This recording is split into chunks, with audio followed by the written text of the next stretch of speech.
January 26, 2025. This is a review of Job 26, 27, 28, 29. Chronological reading of the Bible in a year. So we start off in 26 with Job really kind of getting a little bit on the offense now because he's pretty frustrated with his friends and the way they're attacking him, and he ends up declaring his righteousness and why he's righteous, and he gets into the things that he's done as far as the service to others and putting that first. He gets into how he is recognized and responsible in the community, why God has blessed him, and it's because of God's blessing, not because of his own ordeal. He gets into that. He also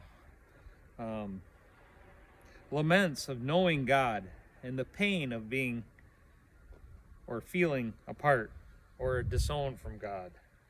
He's describing that pain more than anything, and that seems to hit deeper than the pain of loss of children or even possessions.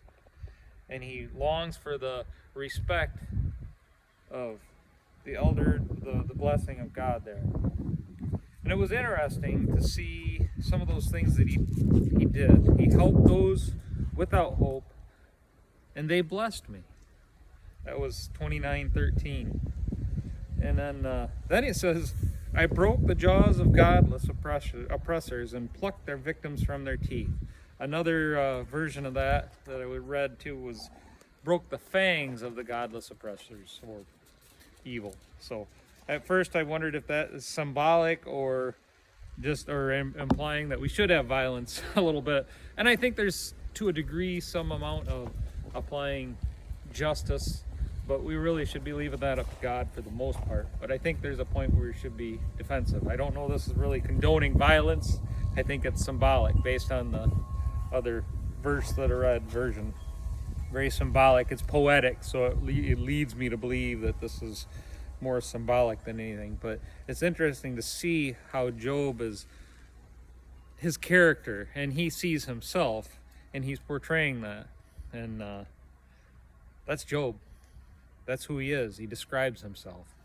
And his outlook on righteousness, his outlook on his standing in the community, and his outlook on his friends that aren't seeing what he does and aren't themselves doing anything like him. So, interesting part of Job, and that's my reading today.